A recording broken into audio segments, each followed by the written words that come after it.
অসম বাংলা সীমান্তের জাতীয় সড়কে পণ্যবাহী গাড়ি থেকে তোলাবাজি সহ এক ব্যবসায়ীর ছেলেকে অপহরণের ঘটনায় গ্রেপ্তার হলেন বিজেপির তুফানগঞ্জ ৪ নম্বর মণ্ডলের সহসভাপতি বিশ্বজিৎ তালুকদার সহ তার সঙ্গী।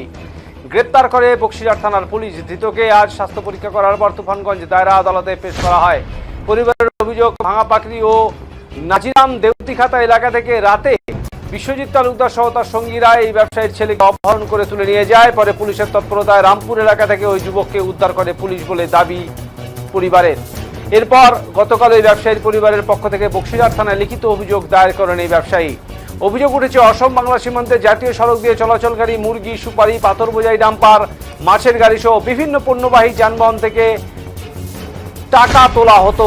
এই অভিযোগের সঙ্গে বিশ্বজিৎ তালুকদারের নাম জড়িয়েছে। এই ঘটনায় গতকালে বিজেপি নেতাদাতা বিশ্বজিৎ তালুকদারকে গ্রেপ্তার করে বক্সিরহাট থানার পুলিশ। ধৃতকে আজ স্বাস্থ্য পরীক্ষা করার পর তুফানগঞ্জ দায়রা আদালতে পেশ করা হয় পুলিশের পক্ষ থেকে।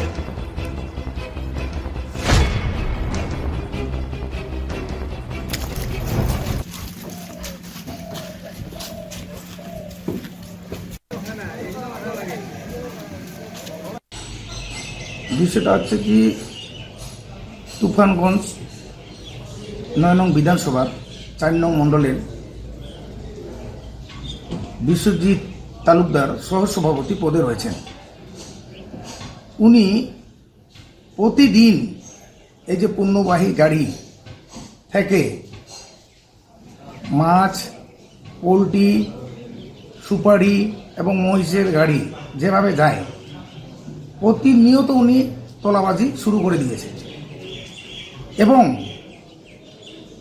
গত পরশুদিন এক ব্যবসায়ীর ছেলেকে অপহরণ করে নিয়ে যায়।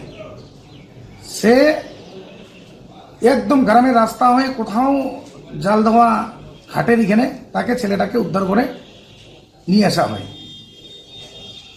এবং উনি আজকে যেভাবে বিজেপির নাম ভেঙে তোলাবাজি করছে, আমরা এইরকম বিজেপি নেতা চাই না।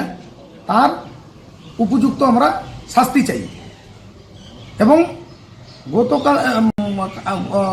কালকে থানায় দ্বারস্থ হয়েছেন এবং উনাকে অ্যারেস্ট করা হয়েছে, যাতে উনার শাস্তি হয়, এটাই আমরা চাই।